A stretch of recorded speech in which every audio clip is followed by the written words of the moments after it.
Bavarian Germany. Bavarian एक ग्रामीण इलाका है जहाँ 6 लोगों का एक परिवार रहता था, जिनका एक खेत था जिसका नाम हिंटरकैफेक था। यह सभी एक सामान्य जीवन जी रहे थे, पर 1922 की एक रात जब पूरे परिवार की बेरहमी से हत्या कर दी गई। इस मामले की रियलिटी में ये मौतें सिर्फ एक कारण नहीं है, बल्कि उसके बाद हुई घटनाएं हैं जो बहुत ही ज़्यादा डराने वाली हैं, क्योंकि इस परिवार को बिल्कुल भी अंदाज़ा नहीं था कि एक शिकारी उनके बीच रह रहा है। कोई जिसे वो जानते थे और कोई जिस पर वो भरोसा करते थे। लेकिन ये कोई आम हत्याएं नहीं है, क्योंकि चीज़ें इस रात से पहले ही शुरू हो गई थी और हिंटरकैफेक हत्याओं का रहस्य आज भी एक रहस्य है। The strange event begins. तो इस परिवार का नाम ग्रूबर था।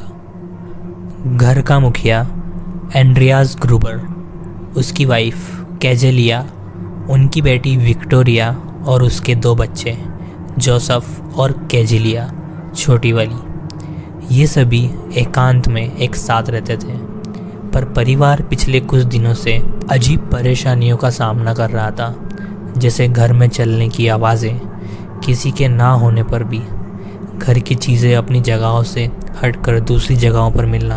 एंड परिवार का मानना था कि कोई उनका पीछा कर रहा है, शायद कोई जंगली जानवर या कोई इंसान जिसके इरादे कुछ ठीक नहीं है। Stranger still. एंड्रियास ग्रूबर ने अपने पड़ोसियों को बताया कि उसे घर की ओर जाने वाली बर्फ़ में ताज़ा पैरों के निशान मिले हैं, जो कहीं से आते हुए दिखाई देते हैं, पर वो वापस जाते हुए नहीं दिखाई दिए। एंड ग्रूबर फैमिली का मानना था कोई उनके एटिक में छिपा है, लेकिन परिवार को कभी पता नहीं चला क्योंकि उन्होंने कभी चेक नहीं किया एंड उनकी हिम्मत भी नहीं थी। एंड इन बढ़ती आशंकाओं के बावजूद भी उन्होंने उस एटिक को नहीं देखा।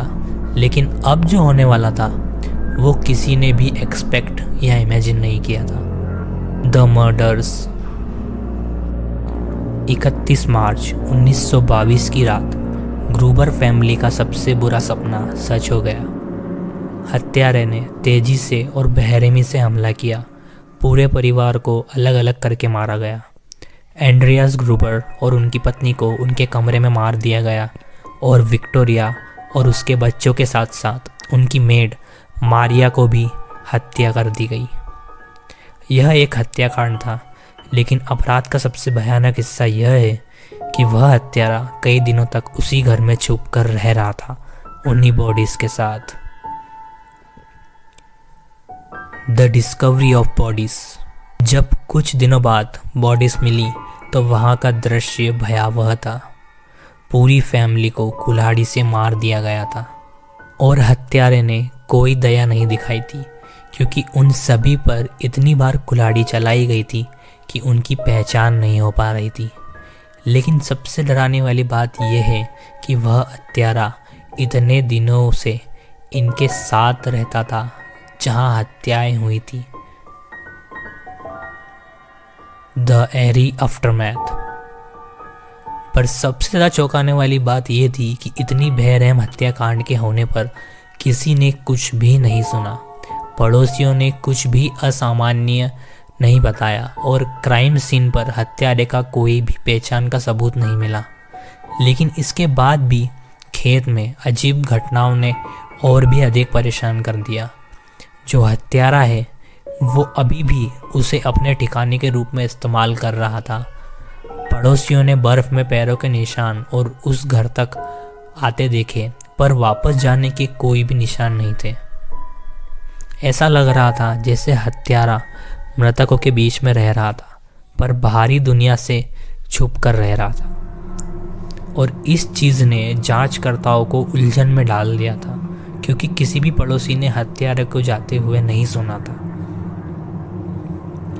The investigation and theories. Police ने अपना पूरा जोर लगा लिया था, पर अभी तक उन्हें कुछ खास नहीं मिला था। पुलिस पूरी तरह परेशान थी। कई सस्पेक्ट सामने आए, जिसमें से एक था ग्रूबर फैमिली का दूर का रिश्तेदार लॉरेंज नाम का व्यक्ति, जिसका विक्टोरिया के साथ विवादित रिश्ता था और उसके बारे में अफवाह थी कि वह विक्टोरिया के बच्चों का पिता है। पुलिस ने यह अनुमान लगाया कि वह बदला लेने के लिए ये सब कर सकता है, पर लॉरेंस से पूछताछ करने पर भी उसने कहा कि वह निर्दोष है और कोई ठोस सबूत ना होने के कारण उसे भी छोड़ दिया गया। महीनों तक कुछ भी नहीं मिला और मामला ठंडा हो गया, जब तक कि एक ट्विस्ट आया। एक पत्र महीनों बाद मिला जिसमें लिखा गया था कि वह जानता है यह हत्याएं किसने की है और क्यों की है, पर इस लेटर से चीज़ें और ज़्यादा मिस्ट्री बनती जा रही थी क्योंकि सवाल बढ़ते जा रहे थे। A family secret. आज तक कोई भी 100% श्योरिटी से नहीं जानता कि हिंटरकैफे में हत्याएं किसने की। कुछ रिसर्चर्स का मानना है कि हत्यारा परिवार का कोई सदस्य हो सकता है, जिसके बारे में ग्रूबर फैमिली ने सबसे छुपा कर रखा हो क्योंकि वो घर में बिना ध्यान दिए घूमने में सक्षम था, या कोई ऐसा जो इस फैमिली को बहुत करीब से जानता था और हत्यारा उन्हीं के साथ मिलजुल कर रह रहा था। कॉन्क्लूजन। हिंटरकैफे हत्याएं अनसुलझी है, एक भयानक रहस्य जो अभी भी बवेरियन इलाके को परेशान करता है। आज तक वह घर वीरान पड़ा है। 1922 में उन भयानक दिनों के सामने का भयावह का एक प्रूफ बनकर हत्यारा कोई भी था, पर एक बात निश्चित है कि इस परिवार का खौफनाक अंत कभी नहीं बुलाया जा सकेगा। So this is the story for today guys. अगर आपको स्टोरी पसंद आई हो तो वीडियो को लाइक करें एंड चैनल को सब्सक्राइब करे बिना ना जाएं, एंड एक अच्छा सा कमेंट कर दें आपको स्टोरी कैसी लगी। एंड अब से हर मंडे को एक वीडियो आएगी, तो स्टे ट्यून्ड।